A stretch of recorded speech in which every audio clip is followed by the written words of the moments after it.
Hello guys, good afternoon. এখন আপাতত good afternoon হয়ে গেছে। তোমরা সবাই গরমে কেমন আছো? আমাদের অবস্থা হেবি নাজেহাল গরমে।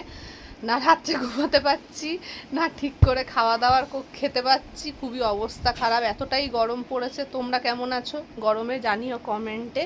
আর এইদিকে এখন লাঞ্চ টাইম, লাঞ্চ করছে সব। এই যে হাসি এখানে বসে গেছে, বিজু এখানে, এই যে সোনু। সোনু তো নিজের হাতে খায় না, খাইয়ে দিতে হবে। কত আরামের জীবন। এই দেখো, শুধু হাতটা দিয়ে ফোনটা চালাতে ইউজ করে, আর বাকি টাইম হাতটা কোনো কাজে লাগে না।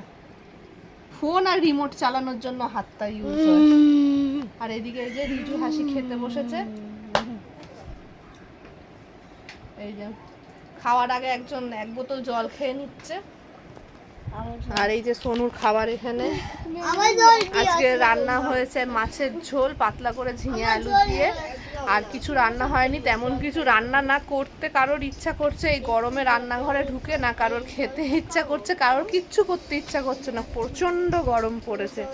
তো চলো বাই বাই, আমি সোনুকে খাওয়াতে বসি, আবার দেখা হবে একটা নেক্সট ব্লগে। Bye bye.